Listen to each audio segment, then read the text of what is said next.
Uh-oh. We're hanging up now. And she's clear too. Yes, yes. You can hang up the phone. Okay. Yes. Turn off the phone. Ooh. Okay, that's Lulu. Hi, Miss Ruth. How you doing? I'm doing okay. Good. You look beautiful. It's so good. I really, my nephew did his birthday party on Zoom, and they were so excited when I got there. Yes. They were like, yes. Yes. We didn't think you'd make the party, and I didn't either. Look at you handling technology. Yes. That's what I'm talking about. Well, thank you so much for hanging with me while I went through this. Anyway. It's truly an honor.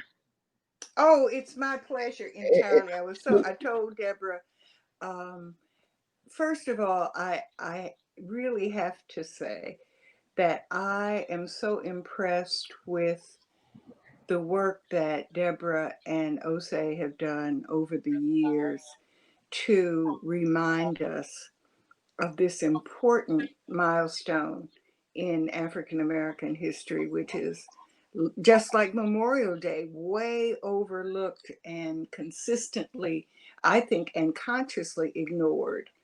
And so I am really grateful to be a part of this. Thank you. Thank you for agreeing to be a part of it. Goodness, and if I had heard and you hadn't invited me, I would have called. I know. And it wouldn't have been pretty. No, you're absolutely right. I do know that.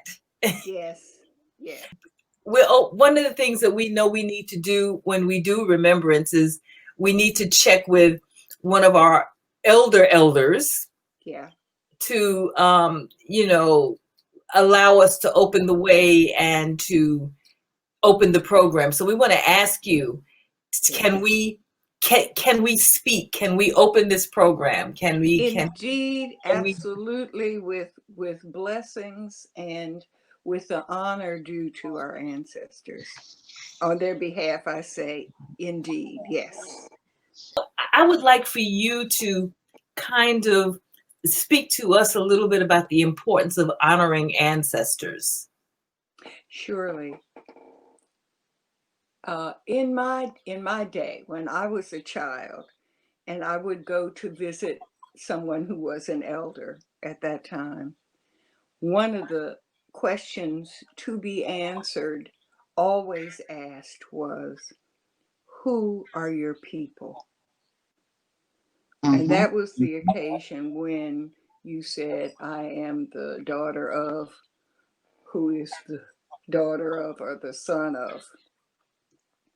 And that gave the person who had inquired information about who you were, what the expectations for you were, and how deep in you were into the culture. And it was always asked and had to be answered.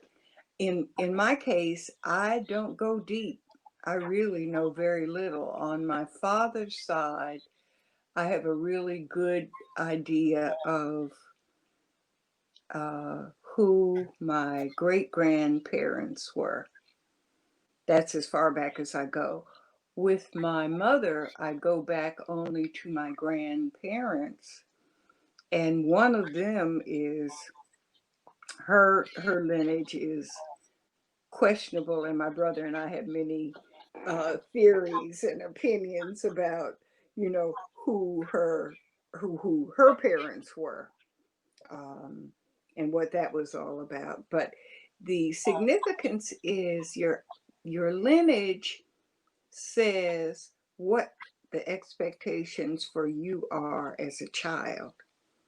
The lineage says, here are the great things that people in your family have done. They also told you that, the ones who were the thieves and the robbers and the bad side. They did ultimately tell you that.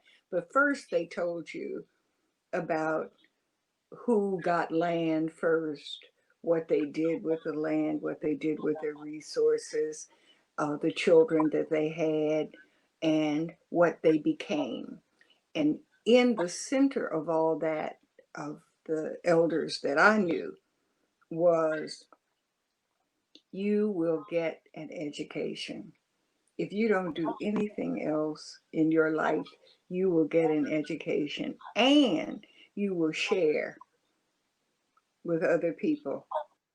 Those were the two, requirements. And it was almost as though, as children would gather and compare notes, it was almost as though they went to a mother-father school and got a manual, because the language was even often quite similar, choice of words and so forth and so on. But the notion of getting an education, I can remember someone saying to me, the one thing that white people cannot take from you is information. Once you get knowledge, that's resolute, that is, invincible, invulnerable. You own it and you can use it. And it's an amazing resource. So that was, you are somebody. Before Jesse, they didn't use that language, but that was clearly what talking about the ancestors was about. You come from people. They're solid people. And they under promoted, I think, the ancestors, because I call them the amazing Africans. I cannot in my wildest dreams imagine, even though Nathaniel Black has written a book about it, from the view of the slave, what it would be like to leave your homeland, leave your family abruptly, involuntarily, frequently brutally, get on a ship which went across an ocean, where when you did get on deck, you could look out and you saw nothing but water, and land in a place where all the people were white, hostile, talking some gibberish that you didn't understand. And then what they did for this country was, it's always compacted into 350 years of free labor. It was so much more than that. It's frightening. They brought the food, they brought the music, they brought ritual, they brought technology. It, particularly in Charleston, is mind-boggling. These people didn't know nothing about rice. They were trying to plant Chinese rice, which apparently doesn't work here. They didn't have the right kind of rice. They didn't know anything about the canals and the channels. They knew nothing. The Africans came and brought technology. They brought the channel things, the locks, and knew how to operate it. And they brought a pickaxe, and of course the winnowing baskets, which has turned into an amazing art form. But that was really the technology of separating the rice particles. So all of that came from the amazing Africans who were being treated brutally. What if they had been nice to them and actually given them some food? God only knows. Built everything, carved everything. Our ancestors are so formidable, and people refuse to acknowledge it. The wealth of Charleston, which was in the 1800s, Charleston was Wall Street. This was the center of finance. And why was it the center of finance? Because they had the Africans doing the rice, which produced the money. What can I say other than that? What is the importance? Everybody should be turning to the East every day and saying, thank you for the Africans. Sure. Instead, what they're saying is, let's see how we can most effectively, continue the enslavement of Africans. That's what the culture says. Not everybody, but that's pretty much the predominant culture. So Right. that just, it gives you a picture of what I think about our ancestors. They were amazing. Listen. Miss Ruth, what I want you to do for our viewers is to introduce yourself. I got so much ahead of myself. Okay. Okay. I want you to introduce Oh, yourself, who you okay. are, what you do, what you've done through all your life, and all that kind of stuff. We want to Okay. discuss and then at some point I want to talk about the book, the reading club that you had here, because that's how I first met you, when you originally Yes. brought the reading Yes. club down to Charleston. Yes. To the Avery, yes. Yes. Yes. Oh boy, you do. Okay. Let me, first of all, let me say this, just as an overarching statement.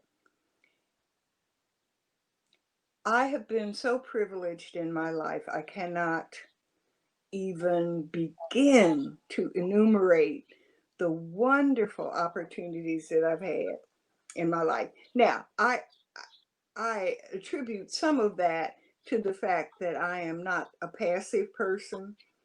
And so when something comes up, I do tend to, be assertive. Some people would probably say aggressive, but I don't wait. And so that has been helpful in terms of this. But I have met the most extraordinary people, both black and white, but basically black, particularly back in the day when I was growing up. So let me go back and introduce myself. My name is Ruth Ellen Rambo. When I was small, my mother thought I was going to get kidnapped for some reason, and I would be out in the yard playing. And of course, I would talk to people. As we've already established, I tend to be assertive. So people would walk by and I would engage them in conversation. And my mother went out one day to find out what my rap was.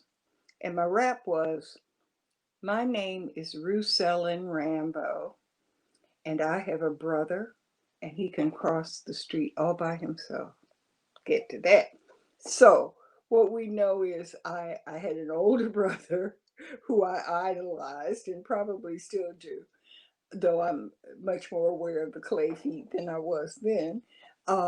My parents were both educators.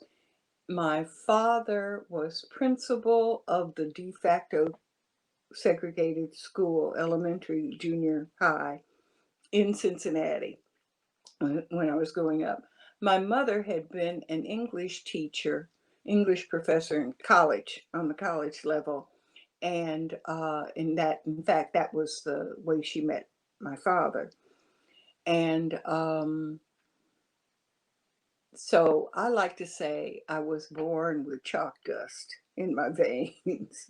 So teaching was not a profession for me. It was basically a way of life that when you get information, you're supposed to not hold on to it, but share it, have it multiply. My father's people go back to the three generations. My great grandmother Lydia was a slave. Somewhere in Lowndes County Hall of Records, there is um, a record of her manumission. And we had copies, but the courthouse burned down. And so the original has gone up, literally gone up in smoke.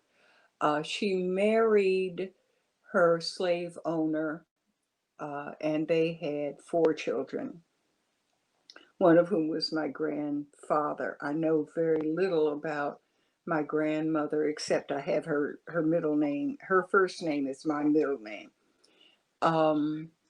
And then they had 4 children. and my father was the baby. There were apparently 12 live births and 8 that, lived to 2, and then 4 that lived into significant adulthood. That was on dad's side. My grandmother on my mother's side was a college graduate.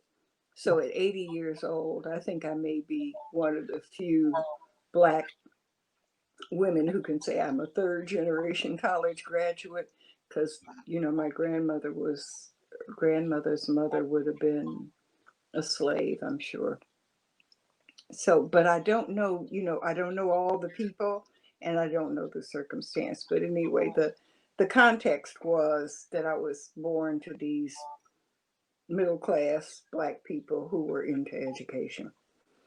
I went to Fisk University, and that was because my mother had graduated from Fisk and was on the board of trustees and had been dean of students, and had a real connection with this. And her mantra was, you can go to any college you want to as long as it's Fisk. And so I did that. And compliant, in those days you did what you were told. That definitely has changed. I watch some of the interactions between children and their parents today and just shake my head and laugh and say, boy, if if you had said that to Marcus Milton Rambo, your nose would be in Venezuela. No, they get much more leave than we did. It was a time when, if parents didn't have immediate response capability relationships with their children could die. Facts. And I don't think people appreciate that when your mother said, get under the bed or jump in whatever hiding place, the box, whatever it was, if you didn't do it when you were told, you indeed could die. That was the environment. And as far as I'm concerned, in many ways, that's still the condition. The only difference is there are no boxes to hide in, and there's no forewarning, and there's no cover. But anyway, back to the saga. So I do my undergraduate work, and I have a BA in English Lit from Fisk. And my mother asked me I was slated to go and had applied to the University of Wisconsin to do my graduate work. She said, I want you to come back. At that point, we were living in Baton Rouge, Louisiana, and my mother was teaching at Southern. I didn't want to go to the university where my mother was, and so I went to LSU. Big mistake. Huge mistake. It was the time when the New Orleans, Louisiana school system had been ordered by the court to desegregate. White people were hopping mad. And so for me to show up at LSU, they did everything to keep me out, but they couldn't, because you can go to the state university if you have a degree from a certified school, and you apply. And it was real cheap, by the way, very cheap in the day. Okay, so I got a master's degree in education. In fact, I got an MED because their reaction to my being a student there was so hostile. In addition to shooting at us and trying to kill us, there were 3 of us in the school, whole school. They also tried valiantly to flunk me, but their students were so ill prepared. I was really quite sad that they had trouble with that. But I knew if I submitted a paper, if I had to write a thesis, it would never get through. So I just said, I'll do the hours, I'll do the time, get the degree, and go. So I did that. Married. That's a whole another story. Married, moved to New York, where I first worked as a rehabilitation counselor. My degree is in guidance. Worked as a rehab counselor and then went to the Urban League. I went to the Urban League to get them to find me a job closer to home because we had moved physically to live. We were renting an apartment in East Orange, New Jersey. So I went to the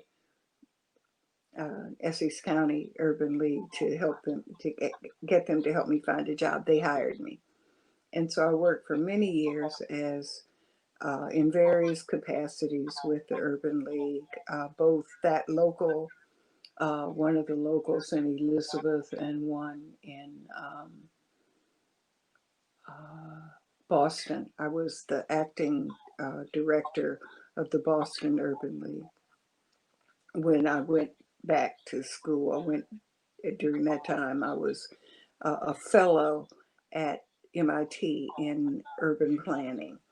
The urban planning department discovered that they understood, I mean, they had the great professors, you know, Forrester and Thoreau, and there were the high names, high visible scholars in urban planning, but none of them had been on the ground. So they established a program to bring into the school and provide theoretical information to people who were doing on the ground work, which I was. And anyway, while I was there, they needed a director of the Urban League, so I got to be an Urban League director, one of the first women.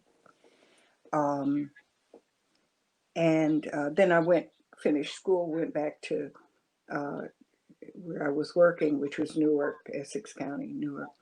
And then you know the Newark story. And I was very much engaged. In fact, I was the chair of credentials and rules for the Black and Puerto Rican Political Convention that spawned Ken Gibson as the first Black mayor of Newark. So, and one of the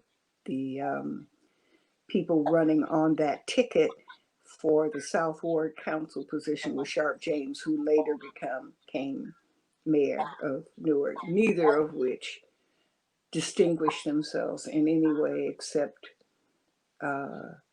shamefully. Very disappointing. That all that, you had no idea how much work that was. The return was so I don't even know a word. Disheartening. That's it. Disheartening. So I worked basically, I would have to say, I didn't work for long stretches of time with any particular one organization, but I had what I was a project bum. And this was really my favorite thing to do professionally. I liked working with, of course, minorities for civil rights causes. And by the way, when I was at Fisk, I did participate in the sit-ins, of course. And oh, I have to go back and tell you this story because it's a good story. So I went for the training for the sit-ins, and I was in Reverend James Bevel's group. They, the sit-in students were from, the seminary, the Baptist seminary, from A&T and from Fisk, very few from Meharry, but it was all the students of Nashville from the HBCUs in Nashville. And I was in James Bevel's group. Well, my best friend, my BFF, was in Diane Nash's group. Diane Nash's group got arrested a lot. James Bevel's group, not so much. In fact, never. My father would call me religiously on Saturday at 5 o'clock. Now, as you know, I'm not tech savvy, but at that time there was no tech. So there was one telephone on each floor in the dorm, and everybody used their payphone. So my father would call religiously on Saturday at 5 o'clock. And when I would come to the phone, he would be most disappointed. So after about 4 times, Ah, 4 Saturdays, he said in deep frustration, "But Barbara Ann, this is my BFF, but Barbara Ann has been arrested 3 times." He wanted me to be arrested. I never got arrested. I never. Oh, he was heartbroken. I, I still sort of apologize to him. It's sort of like it was the luck of the draw. I had nothing to do with it. I positioned myself. I took advantage of the opportunity to be arrested. I just never was so lucky. Anyway, where was I back in the show? Oh, I was telling you. Let me ask you this before you go. So Yes. the organization that you were working with was which organization was Reverend Bevel and Diane Reverend Bevel. Nash? Oh, girl, this is pre-SNCC. There This was wasn't no pre-SNCC. SNCC. Yeah. It was the beginning of SNCC. So we read about the fact that the kids in North Carolina were sitting in at the lunch counter. Yeah. Mm-hmm. What organization? Okay, gotcha. It was organic. I would say to you, they're having a meeting for people who are going to go downtown. That's what, go downtown. We knew what that meant. There's going to be a meeting what church it was going to be in and so forth and so on. And people went. Now, the administration of the school, the faculty of the school was so opposed to the movement that a lot of the class time was used trying to persuade us not to challenge. So it was very passive. But the president of the university not only sanctioned it, but he wrote a letter to the students after the lunch counters were opened, congratulating and saying that he thought that was quite consistent with the university and what the history of the university was. yes. But the faculty, whoa, an organization? No, it wasn't no organization, and we didn't have cell phones. So get to that. No Twitter, huh? You got that word out though. Huh? Oh No yeah. Twitter. You got the word out. The grapevine has always been the effective communication network for us. And networking is really the hallmark of the HBCUs, because it was through those kinds of connections that Black people were able to travel. See, they get recent lore gives that credit to the Green Book, and the Green Book was helpful. But the real system was Deborah wants to go to Little Rock.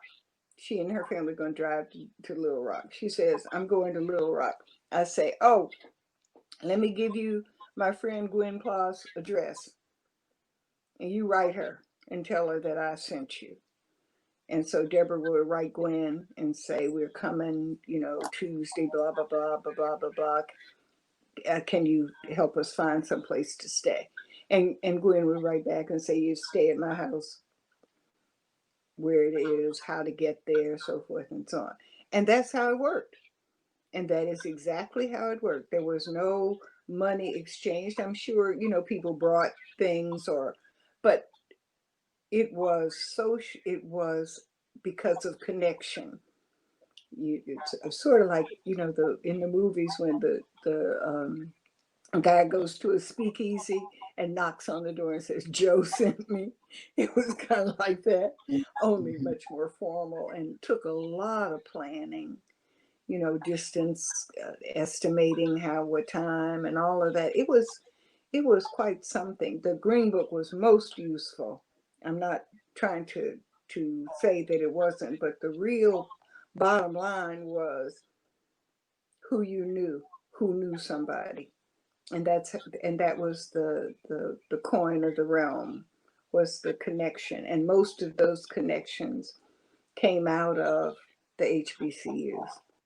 that and the sororities and fraternities and, you know, the clubs and all of that stuff. So where was I in the story? Oh Lord, I lost my place. Oh, I was telling you that I had a very oh, you were asking about the organization under which the sit-ins happened. The sit-ins happened because Black students were empowered by other Black students to challenge that which our parents and professors were afraid to. And understandably, that is not a criticism at all. But we were young and, you know, didn't think we could be hurt for some reason.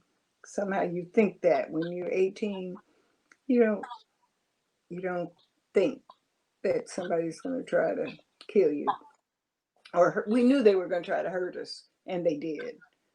But no organization. Later, SNCC happened and was organized, but there was no such thing at the time. No such thing.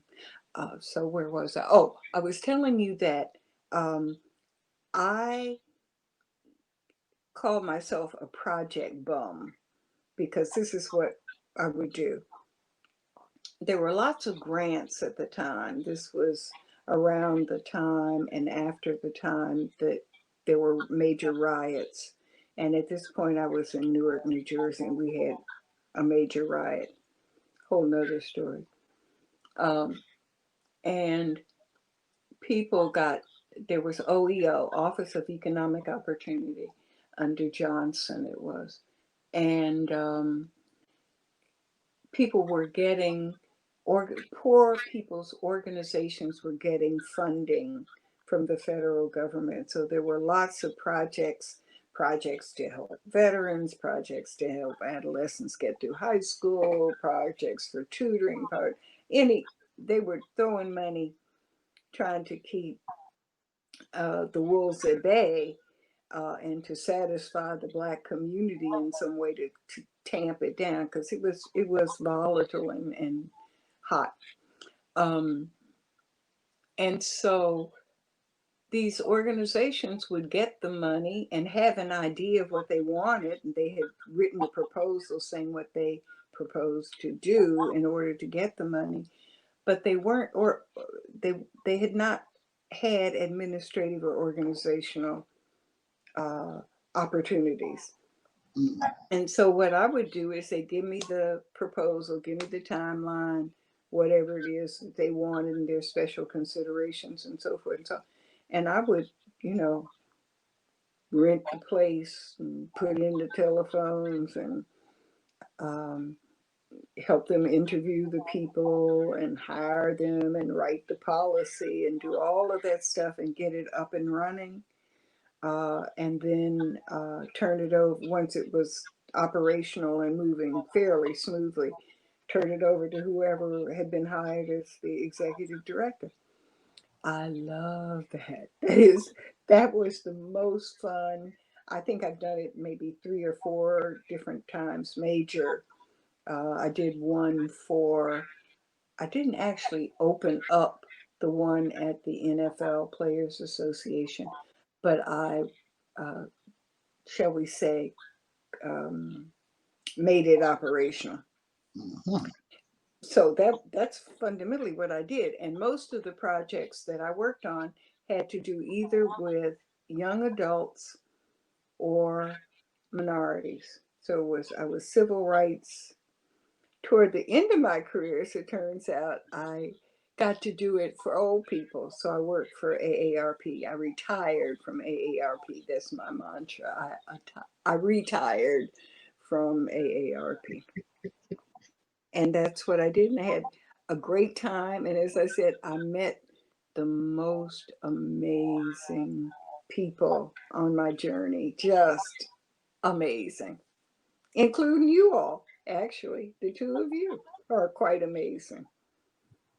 So after you retired, is that when you moved to Charleston, or was there a little period? Yeah. Oh, well, yeah. In in the scheme of things, when I reached 50, in the meantime, I stayed married maybe 7 years, the 7-year itch, I think it was that time frame.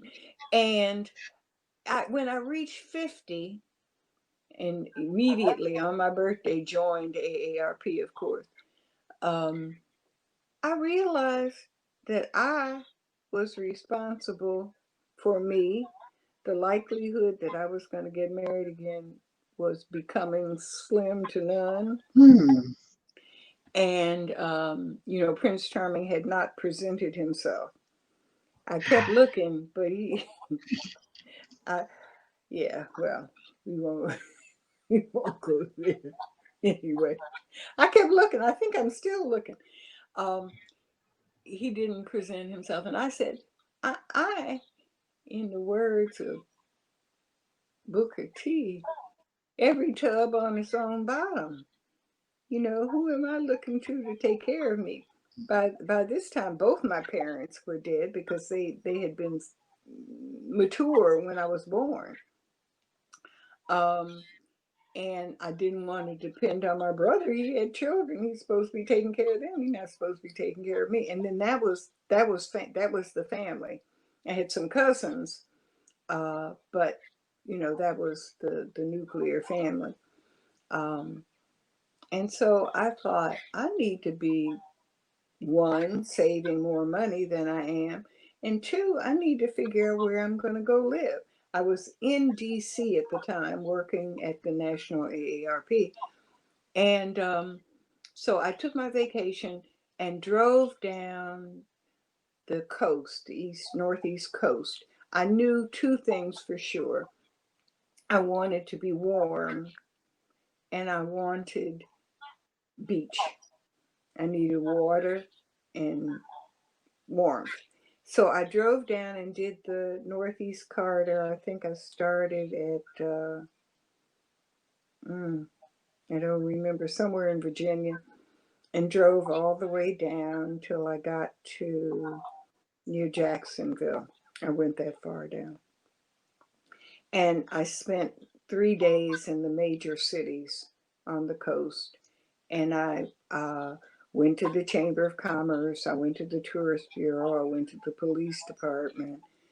And then I would go, you know, to restaurants and ask people. People are really very nice. And when you say you need help, they're pretty responsive, particularly in the South. And so people would tell me, yeah, no, I wouldn't do this. I wouldn't go there. I wouldn't, you know, or yeah, this is good for this and that and the other. So when I finished, and I had a great spreadsheet, you know, I had the Excel spreadsheet with all the qualities and other criteria I had, and I'm checking and whatever. So I get to the end of this journey and start tabulating, and it comes down to Charleston and Savannah. Well, at the time, they didn't have SCAD, so that would have been, let's see, that would have been early 1990s that I did this, and they didn't have SCAD. I think had they had SCAD at that point, my final tabulation might have been different. But Charleston had so much more panache and was so intent on holding on to the history and preserving the history accurately, at least the physical, you know, at least the physical. So I chose Charleston. In the meantime, one of my connections from the Urban League came down to be the director of the new Urban League affiliate. By the way, I was the regional director of affiliate services, or maybe the whole country affiliate services for the Urban League at the time, National Urban League at the time, and had dealings with Mayor Riley's office, which was really the centerpiece of bringing an Urban League affiliate to Charleston. And as it turned out, the person that they hired was someone that I knew in the Urban League family. And so I said to her, you know, I have chosen Charleston as my destination, my retirement destination. And so I'd really like to come down, get a job, come down, get infused in the community and so forth and so on before I retire. And so she at some point called me and said they're opening up a project, yay, with teenagers, yay, in Charleston. And so I applied and got the job and then came down. And that's when I realized that if you were a come here, it was hard to kind of penetrate. And so, and then I also noticed that there was no book club reading African American books. I was quite committed. I had been committed to that since, I don't know. I don't know how, it's a long time. A long time. And so I went to the Avery. Dr. Marvin Delaney was the director at that time.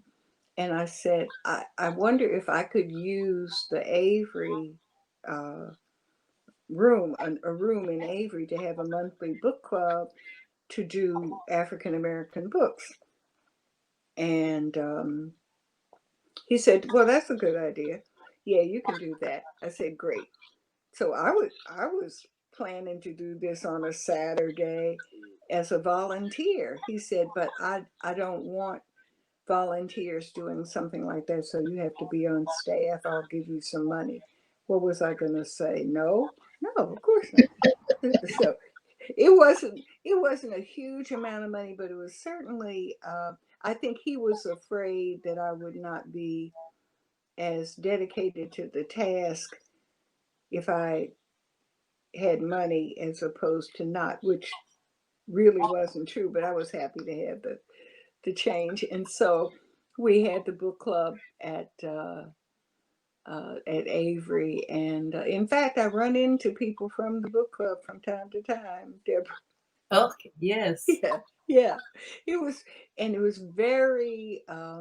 We were able then to put. I don't remember the paper that we put it in. I don't think it was the Chronicle, but we put the notice in the paper, and it was open to the public. And I think when we read Walter Mosley, people thought that for some reason it didn't say he was coming, but people thought Walter Mosley was coming. Oh, they were so disappointed. I felt really bad about that. But anyway, so we did a book club, and it was wonderful, and had a great time. Then I got a job offer. I was working at the NCCC, which is a part of the AmeriCorps system. And I got a job offer from AARP, which they made me an offer I couldn't refuse. So I went to AARP in Atlanta, to the regional office in Atlanta. Yes, you left us in Charleston, I remember. Yeah, I left for a period of time. And let me tell you this, Deborah, the universe has been so good to me. I went and worked at the AARP for about 10, 11 years. At the end of it, when I went to tell the HR person that I was retiring, she said two things. She said, well, when are you planning to go? And I said, I was thinking about October, because in the meantime, I had bought a house here, and I was renting the house out while I was in DC. I rented the house out, but I kept the house. I liked the house a lot. Still do, as a matter of fact. And so she said, well, why don't you stay until, I don't know, wasn't much longer, maybe December or January. She said, why don't you stay until then? And then you can get whatever, your pension will go up. And I said, I don't have a pension. I did, invest in an IRA, but I don't have a pension. She said, "Oh yeah, everybody has a pension." I said, "I am paid. I know. I look at my paycheck stub very carefully. I am not paid any money into a pension." Turns out that one of the AARP benefits is that they do a pension for you. They do the money for you, so you get a pension. So it's really fortuitous because I get not a huge amount of money, but you know what I mean. It certainly supplements the Social Security check. Yes, indeed. Yeah. So I came back because that was my intention, was to retire here. And it was a really good decision for me. I love the history of the place. I've been a very active volunteer with Historic Charleston Foundation as a docent, um, up until the renovation of Avery.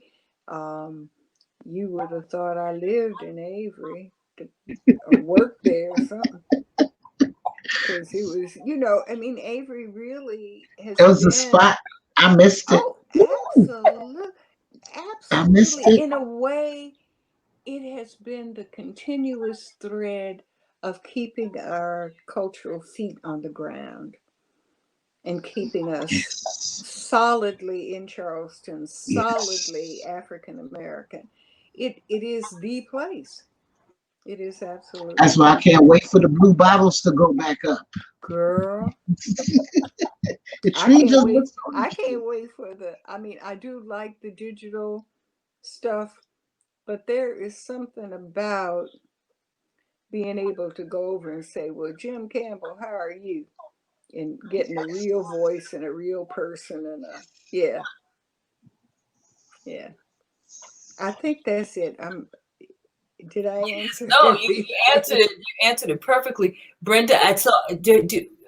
Brenda, I know you have you want to ask a couple of things, and Sure. the only other thing I want to ask about was when you started coming out to Remembrance, and you brought that up in the beginning a little bit about what impact that had on you, and Well, you know, the remembrance. First, let me go back and say that when I was at Fisk as an English major, I studied creative writing with. You want to talk about name dropping? You ready? yes, Robert Hayden. Mm. Robert Hayden was I call him a major minor American poet. And he had written one of his poems was called Middle Passage. right, And 1 year, as a matter of fact, I think I read it at Remembrance. yes, yes, Um, and so I didn't actually know the history of Middle Passage much past that poem and what I had learned through that poem. So when I went and saw the more comprehensive, and I think I learned of Remembrance from Michael Allen. mm-hmm. I think Michael was the source of the information because as I said, I'm not shy. So I had talked with Michael because he, was clearly an advocate for including the history. He's been one of our great champions. Again, overlooked. It's amazing to me how people get acknowledged for things that they weren't so good at, and people who were really excellent at it don't get the acknowledgement. That's well, it's a political statement. The impact was, here is a group of people who recognize the sacrifice, recognize the investment that's been made in us by our ancestors.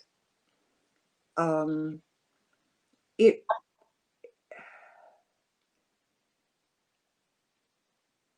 it's a profound experience to be a part for me of Remembrance, because it does make you focus on what price was paid for me to be here and to enjoy what I enjoy. in this place at this time? And more importantly, what price should I pay? Can I pay? Will I pay for this privilege of recognizing this and saying back to them, we honor you. We're doing the best we can to represent. And all of this is important. I think that rituals are very important. And I think one of the reasons that we've seen patriotism drop so significantly is because we don't make children say the Pledge of Allegiance. We don't sing the Star Spangled Banner. And when commercial television first became popular, the channels would go off the air about 11 o'clock. I know you can't imagine this, but they did. And at the end of it, there would be like the what do they call those? The Air Force has a elite corps of pilots that, what is that called? I want to say jets something. Anyway, blue jets or something.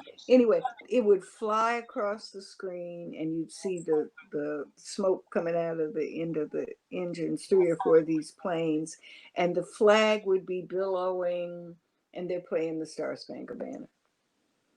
We don't do that. We need to do that. We not only need to do that, we need to require national service. Doesn't have to be military, but national service of our young people so they understand what citizenship, duty, honor, privilege, earned privilege, not because I was born privileged. We really have not done well by our young people in terms of giving them the requisite rituals that allow you to begin to have a connection. And you have to do it over and over again, as you have done Remembrance. Every year, time, the flowers, the fruit, it's so important. And I'm always happy when I see that people bring their children so that you begin to make a family tradition like Thanksgiving. You know, Thanksgiving is a ritual of remembrance of to me, certainly not the culture at large, but to me, of the graciousness of the Native Americans who welcomed, unknown to them, their upcoming enemies to this country and to make them a part. That's what Thanksgiving was. As the Pilgrims gave thanks for being safe, they didn't give thanks that those people welcomed them and helped them and tried to give them information and a culture that would have served us all so much better than the one that we got. I'm sorry, I wandered off again. But Yes, no, anyway, the remembrance, ritual is the way that you connect. Ritual, I like to say repetition is good, is good, is good, is good. You have to do it over and over again. You can't just do it once. I can't just say, if I do something really egregious to you, I can't just say, oh, I'm so sorry. No, I have to say it many times and in many different ways. Mm-hmm. Thank you. Brenda, yes. Indeed. Ruth, you have lived through. I'm sorry, I can't hear you, Brenda. Now I'm saying you have lived through the civil rights era. Yes. Oh, You have girl, lived yes. through women's rights. Yeah. Oh, girl. Black Power. The Black Power. Well, okay. Let me see if I can do them. The Black Arts Movement. Oh, yes. Oh. In fact, I got a Facebook thing. Mari Evans died recently. She's a major poet one of Gwen Brooks's, hand-picked people. So, Yes. that will give you an idea as to how Yes. solid she was. And in the article, they said that Mari was the last of the Black Arts Movement significant participants. And as far as I know, Nikki Giovanni and Sonia Sanchez are still alive. Nikki Giovanni, Sonia, of course, you have Hakeem Mahmoud, who is Don Lee. Yes. You know, so I'm so glad you know his name, because I know yes, I passed on. yes, yes, yes. So so there are still there, and there Yeah, are that's others, and there are exactly my others. point. But she was earlier in the movement. But Mm-hmm. they were a part of, yes, Yeah. they were a big part Yeah. of the Black Arts Movement. Oh yes. You still have some of Baraka's family members, even though he's passed on. I think his wife is still alive. She, Yeah.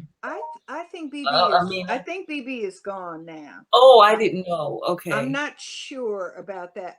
In fact, one of the presenters at the ASALH conference, that was here in Charleston last October, talked about how embracing and supportive Imamu was of Bibi Amina. And I had to, and he had gotten this information from Bibi.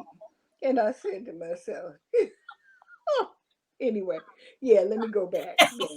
Okay. Civil rights movement. Yes, I saw a lot and participated in a good bit. I did not go to the March on Washington, but I did participate in the sit-ins, and I did, as I said, go through an integration experience, and lived through the riots. I was very, very active during the riots in Newark. I was working at the Urban League at the time. All of these are, and by the way, the first day of the riot was almost celebratory. It wasn't hostile. It wasn't rage. The rioters among themselves, I'm saying. It got really, it was ugly with the Newark police, but it really got ugly when the National Guard was called in. Yeah, they had obviously not had any training in quelling civil disobedience. We'll just put it like that. Yeah, that was an interesting time. What can I tell you about the civil rights movement, except that you got to see, and I'm not, okay, at that time, and I think it's important to remember this, and I have great difficulty with this. I hope no one misunderstands what I'm about to say. I too believe that Martin Luther King made an enormous contribution to the forward movement of African Americans in this place. Absolutely believe it. But let me tell you this. Martin Luther King walked into a sweet spot. You hear me? Into a sweet spot. One, Reverend Johns, who had been the pastor at the church before Martin Luther King, we are talking Afrocentric, Afro-minded, Afro-conscious, way, way ahead and very radical. As a result, of course, his conservative Black parishioners got rid of him, hired Martin. But the preparation and the ideas, you want to talk about liberation theology, they had it long before Reverend Wright came on the scene. That congregation had it, so they were ready. The congregation itself, for the most part, were people who control their own workspace and were not beholden to white people. So this is the upper middle class Black community of Montgomery, Alabama. 3, the head of the NAACP, E.D. Nixon was his name, was a strategist on the level of Bayard Rustin. What can I say? When I say you're as good as Bayard Rustin, you damn good. You're not good, you damn good. E.D. was damn good. And he was the person who had caused Rosa to go to Highlander. You know, all of these steps in preparation to Martin coming. What Martin brought was the theology of passive, the passive nonviolent strategy, and an orator second to none. Yeah, a major But in terms oratory of, skills. Yeah. And don't let me forget when we talk about women and Black women's contribution to the civil rights movement, so underplayed. There was a woman at the University at Alabama State, I guess, Joanne Robinson, and she had organized something like, it wasn't called this, but the name of the organization won't come to me. She had organized this thing called something like 100 Black Women. And they were all politicized. They were important places. They were talented, well-educated, very community engaged women. When the boycott happened, they made the flyers. They went to Alabama State and stole all the Xerox paper and mimeographed the flyers and distributed them overnight. Martin not only didn't dream it up, he didn't do none of it. There was no ink on his hands in the morning. You know what I'm saying? All of this stuff was in place. The cab drivers were organized. The Black cab drivers were organized. So it was easy for a deacon in the church or a member of the NAACP to call up the taxi drivers and say, okay, y'all gonna be having to give some free rides here. You about to, start losing some money. All of that. That was women's stuff. That was women's stuff. Martin kept everybody together and gave the spiritual uplift and all of that. But the March on Washington was not his. The March on Washington was A. Philip Randolph. Talk about a hunka. Anyway, A. Philip Randolph organized that. He and Bayard Rustin had been taught. They tried to do it back in something like 29. I don't know when, way back. They had already dreamed of having a March on Washington. And they organized that. And you will also note that at the March on Washington, there was limited female participation. Limited female participation. Mahalia, I think, was on the DS thing. I don't remember who else. But Nathan Franklin. So I have to say, we really need that. We have some ancestors. But as I said, these people were really forward thinking and planned, and they got us where we are. It was called the Women's Political Council. I'm sorry? It was called the Women's Political Council. Okay, that's yes. Yes, a group designed to motivate African American women to take political action. Yes, and they did. And they did. But I'm just saying, you don't hear these names. That was all in place before he came. As I said, he walked into a sweet spot, and he was the perfect person for it because he had studied the nonviolence that Gandhi used, and he was brilliant, and he was an orator. So he was able to kind of put his arms around all of the resources, which is a skill in and of itself, which I will acknowledge. But if you ask kids today, I'm trying to think, the story goes, this is related. The story goes that when Adam Clayton Powell went to Harvard to meet with one of the early Black student union, one of the boys in the group asked, "What did you ever do for Black people?" And there's a name that doesn't come up who, I mean, he was the Congressional Black Caucus by himself. There's another person not acknowledged.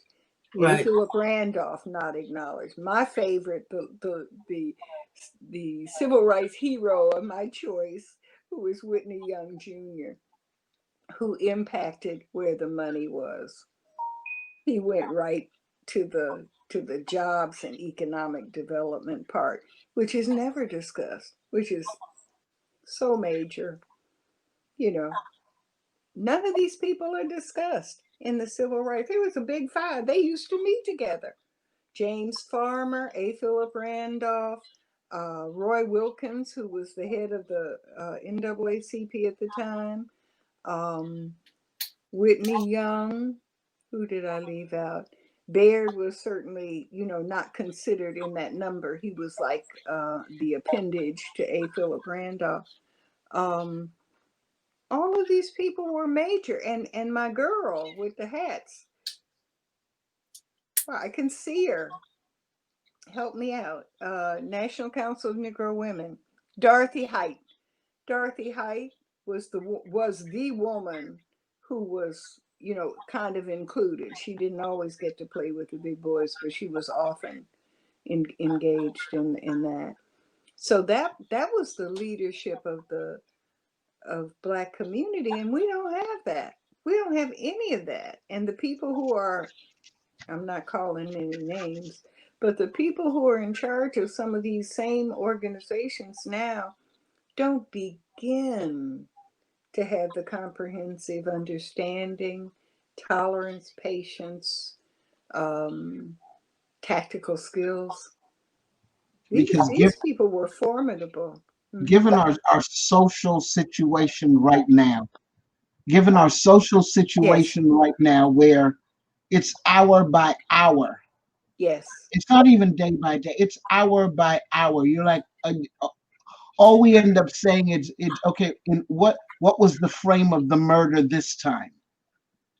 And when you look at the riots, that the disparity of the treatment at riots per se, how does it at times put you in the, I don't want to put words in your mouth, but have we really come that far? I actually think that we've regressed past the point almost where I entered. There was something, this is going to be a strange word, but it's the only one that comes. There was something clean about Jim Crow. It was upfront, defined, acknowledged, owned. When I'm walking down the street, you step down on the curb and get out of my way. That there was something, virulent, brutal, unchristian. I can use a zillion words to describe it, but it was clear, and it was upfront, and it was honest. Now it is I don't see any color, but you colored people over there, I'm gonna tear gas you. If you ride, you gonna get tear gas. These other people who are not Black are not, and they got guns. You don't even. I mean, that was the part that just, it was like they're carrying guns. They are resisting official sanction. And wow, I'm surprised they didn't take them to McDonald's. You know, why didn't the police take them to McDonald's? That would have been appropriate. On the other hand, they're going to try to kill the people who are protesting. That is the nature of America. America refuses, absolutely refuses. Look at Charleston. Charleston had a resolution brought before the city council by the mayor who spoke in favor of it. And had there not been 4 Black people on the council, the resolution for apologizing to the descendants of African Americans would have failed. How do I feel? After all of this, how do I feel? I feel like I'm going to go out without having seen the progression. But there were times, I have to say, there were times in our lives when I thought that it was on the way. I thought the sit-ins, that was on the way. I thought, and I didn't talk about the women's movement, but there were periods of time when I thought that we were showing progress. Certainly when Barack Hussein Obama was elected president, I thought, I don't think racism is dead, but goodness, this is a grand step forward. I never thought I would see a Black president in my life. That wasn't even on my radar, not even a fantasy. So that was very helpful. Very helpful. So in terms of your feeling, as I said early on, I consider myself a teacher. Doesn't mean that I have been in the classroom a lot, but it doesn't mean that I'm a teacher in the formal sense. But I've always considered myself a teacher. And I take great joy in learning new things so I can share them with other people. Yes. I don't know, strange that way. But I've been teaching, I've been trying to help white people see how inconsistent their behavior is with what the country says it is. And to try to bring those things in an alignment, which is what you always, there's the ideal, there's the, what you reach for, and then you work toward that. But I do not see America ever working toward that. It refuses to acknowledge that it made an ugly error, really ugly. And just to say, "Ooh, did I do that? It really was bad. I need to stop doing that. I need to own that I did it, and I need to stop doing it." That's where, for me, reparations is really asking more than there has ever been any demonstration that anybody's willing to do. If you can't get a resolution passed in Charleston that says, "I'm sorry," how you getting money? Not gonna get any money. So I'm discouraged by that, of course. I don't want that to be. I don't want anybody's children, white or Black, to think that by the nature of your birth, you have the right to oppress somebody else or to treat anybody else badly. I don't, that's, that. Miss Ruth, you've given us so much. Yes, I know I talked too much. I'm Today. No, sorry. you didn't. Blessing. You've given us so much that we really truly appreciate it and appreciate you. Do you have any parting thoughts for us? And you've given us so much, so I don't even know, but anything. Well, I commend you on doing this The because viewers. I think, yeah, I have been, by the way, watching, binging on YouTube. I watched Nikki and Angela on Girl Trek, And then that put me on to the YouTube. So in fact, I was watching yesterday Soul. And so people I do need to say this to get this on record.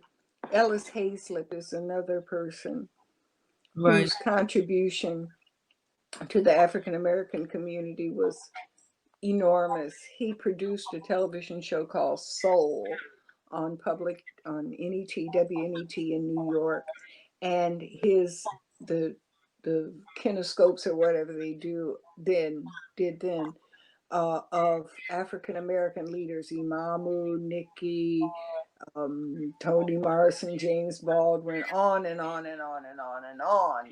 I remember I was at the Stevie Wonder taping, by the way. I love Stevie Wonder. So there's so many people that brought us here. We literally stand on the shoulders of giants. These people were the odds against them doing anything. Getting up in the morning, putting your pants on one leg at a time. Enormous feat considering the environment in which they were living. And I think if we don't remember that, we can't be as strong as we need to be if we are not motivated by that. What they were able to do in their time and in their circumstance and in their place. What are we doing? Why are we here? I can't let you go without one of the ultimate important things. As we're connecting these dots across the diaspora, how important has travel been to your life?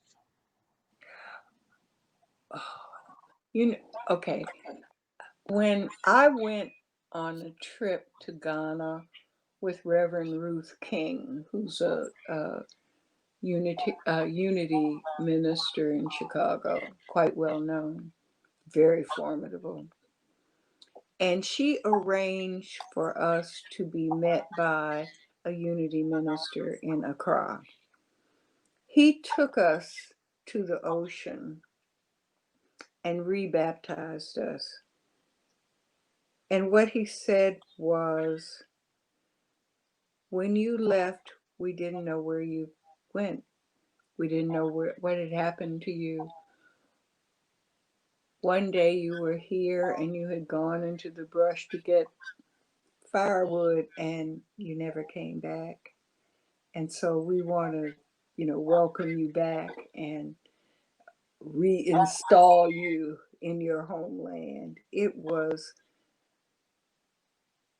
memorable, is not the word.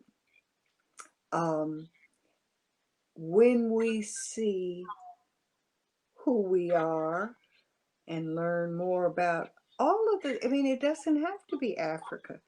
Travel allows you to really understand the common proverb, there's more than one way to skin a cat.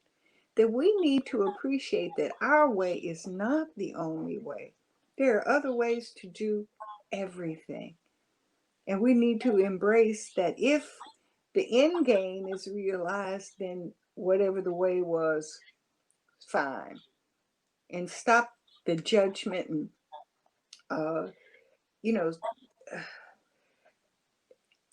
it does indeed, travel does indeed broaden, but travel also gives you a sense of the humanity of all people. And one of the things that I notice is the rules are pretty much, the big rules, the major rules are pretty much the same. Don't kill anybody, don't steal their stuff, don't hurt anybody. The big stuff every culture has. They're exigencies, but every culture. So there's something about being a human being that we get to recognize about other people that we don't know. And we have to stop being afraid of something that's different. Different doesn't mean bad. Different just means different.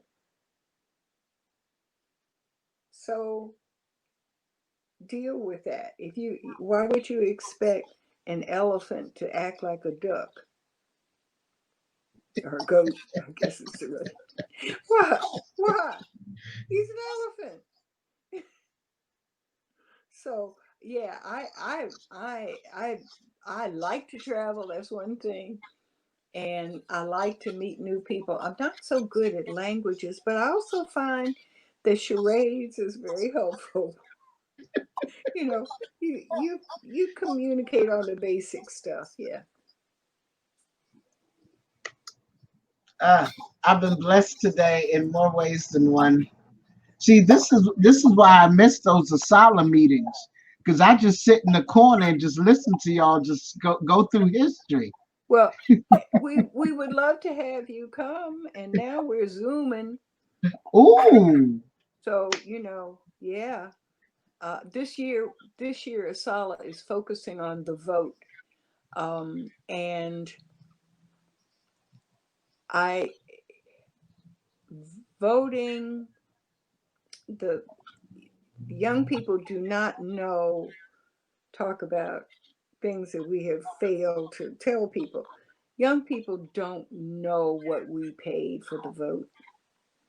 And we never got back to the gender issue. I think it's important to mention that Black men voted before Black women. yes, Black yes. women are always at the end of the line when the stuff is being given out. When the cleanup time comes, we at the front of the line. But when the getting, we at the end. There does not seem to be egalitarian approach. But anyway, yeah.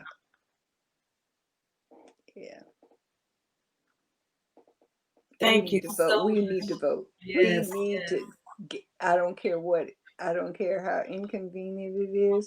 You don't have to go to they're still doing the absentee ballot. Exercise your right to vote, because when you don't vote, you vote for the person that you didn't want.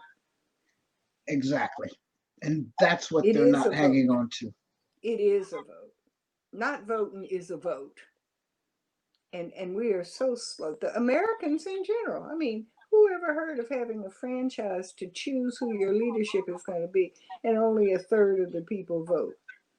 That's outrageous for anybody, but most of all for Black people who were denied the vote so long. It's like education.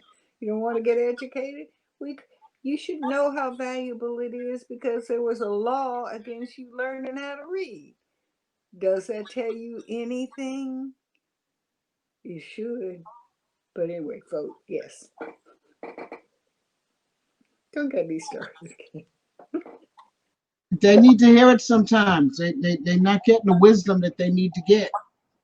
They're not getting the wisdom that they need to get. We more than thank you. We've been honored.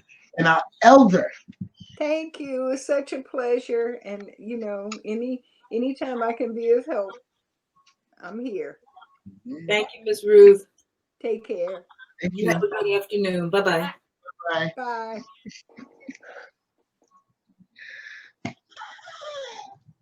All right. Oh, that was